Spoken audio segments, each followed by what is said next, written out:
Seal M muna tayo mga sir. Yan lang muna natin tong game. Actually, meron na ako nitong content kanina. Double check nyo na lang yung brief overview natin doon. Pero medyo mahaba yung mismo concept ni Seal M kasi open world to. So, yan. Kailangan talaga natin laruin. Adiki. So, lagi na tayo magla-live confirm. Ano ba? Wait. Pipito tayo ng quest.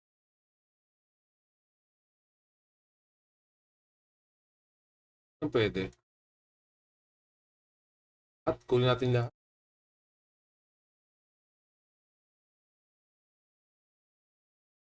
May ano siya, may quest board din pala siya. So guys, again, good morning Oras na ba? Oh yes, may pagka-Ragnarok, parang may pagka-Ragnarok yung ano niya, yung gameplay niya. Pero yung mga modern na Ragnarok hindi yung tulad before. So again, na-mention ko kagabi, lagi nyo check tong mail nyo rito kasi nagbibigay sila ng mga ayuda dyan. Ayan, tignan natin yan. So nadyan yung mga ayuda sa mail na syempre magagamit din natin in a long run. Tapos, pag-stick tayo muna sa ng character and then yung gawin nyo, eto guys, at least pa level 45 nyo, i-rush nyo ng level 45 yung character nyo para ma-unlock nyo lahat ng features dito. Okay, importanteng ma-unlock muna natin lahat ng features dito up to level 45. So, i-maximum nyo ng up to level 40. Ha? So, napakadali lang naman mag-level 45. Gawin nyo lang yung auto quest, no? Mag-auto quest lang kayo. Yan, tulad ng ginagawa ko. At the same time, yung quest na rin na yan, may kasama na rin siyang tutorial. So, natuturuan na nila kayo, may tutorial na, free tutorial na yan. And then, nai-hit pa natin yung mga level. Kasi yung mga features nga niya, dun pa lang natin ma-activate. So, wag muna kayong mag-grind ng mano-manong papatayin nyo yung mga mobs. Kasi, medyo mas matagal lumevel pag nag-mobs kayo. Mas mabilis pa rin yung reward pagdating sa quest, no? So, tirahin nyo lang ng tirahin tong mga quest niya. Yan, tulad ng ginagawa natin. Yan, mabilis na mag-level up dito, guys. Yung mount niya, yes, yung mount niya, libre nyo lang makukuha yan. Pag-quest lang kayo. Guys, nasa active tayo sa Telegram community May mga nag-chat doon. Sinasagot natin yung sa Telegram community natin, no?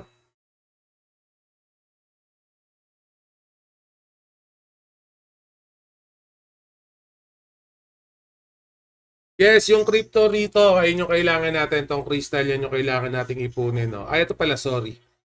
Tong crystal na to. Shields crystal, so wala pa ako niyan. Pero kailangan ko lang maglaro ng game by just simply playing the game naturally.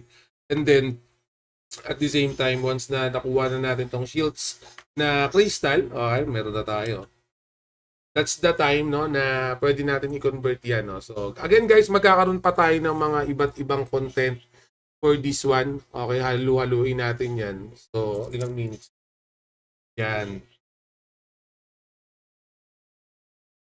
Siguro pag bago ka pa lang, again guys, pwede kayo mag-chat sa Telegram community natin naka-active tayo. Post ko lang muna yung Telegram community.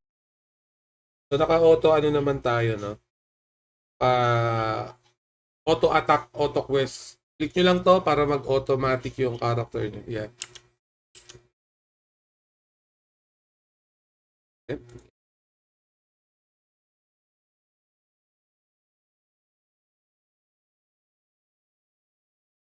Ay, sorry. Hindi natin nakita. The quest level 14. So, dahil yan, level 14, level 13 pa lang ako. Gawin nyo muna yung ibang quest yan. So, teleport na tayo para mabilis.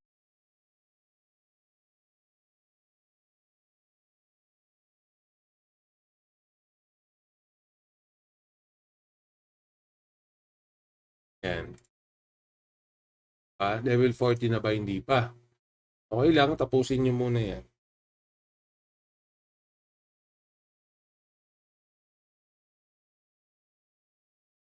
Guys, sa Telegram active nakapin nilagay ko na dyan yung comment, yan, yung Pinoy Gaming Review.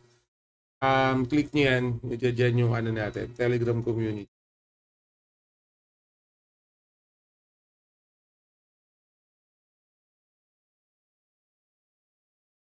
And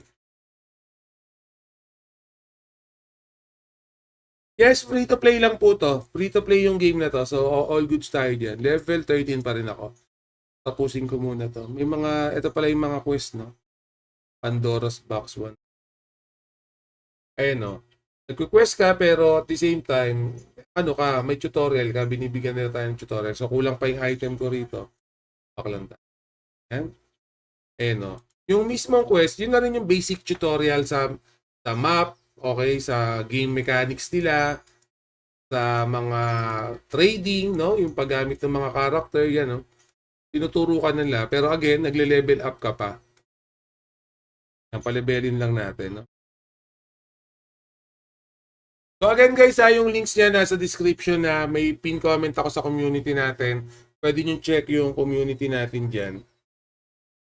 Sa community natin guys, pretty much napaka-active natin sa play to earn, free to play, no? Yung mga crypto trading is active yung community natin dyan.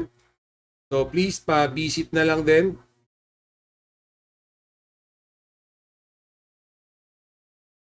Yan.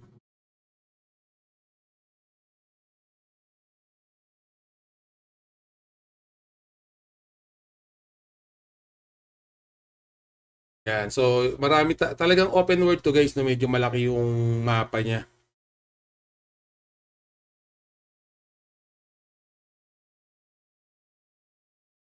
Sir. Yes, pwede nyo malaro din yan sa mobile device, no? Sa Android, available din yan sa iOS. May nakalagay sa iOS lang pero in my end, pag kiniklik ko yung, pag kiniklik ko yung iOS, na re-redirect din ako sa Android platform, no? Pero the main goal natin sa mga newbie, no? Pag bago pa lang tayo, ngayon pa lang tayo naglalaro dito, make sure lang, ito guys na magpa-level 45 kayo. Okay, make sure na paabutin nyo muna sa level 45. Everything else will follow naman, no? Basta pa-level muna kayo sa level 45, i-ignore nyo muna yung mga early exploration. Okay, and so for example, may mga item na kumikinang dyan, ignore nyo muna, no? I-level 45 nyo muna kasi napakadaming magagandang features pag mas mataas yung level nyo na magagamit nyo in daily basis. Para sa akin, siguro yun yung sa mga advantage yan. So, again, pataasin nyo yung level ng character nyo muna, no? So, yan.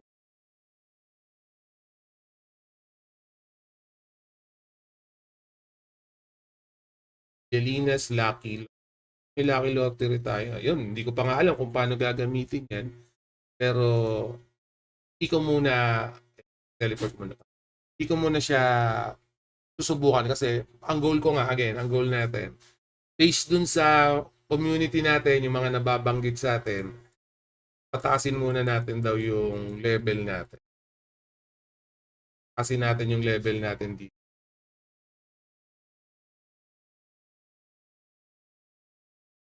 Quest ano to? Quest must be. Okay. Jelina Lottery. Saan yung lottery?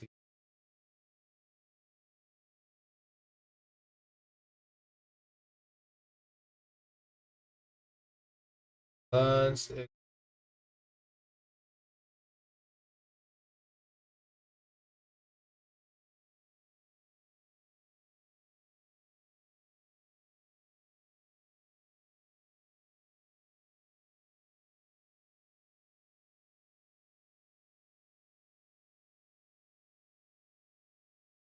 Pasa-pasa lang muna tayo ng mga item.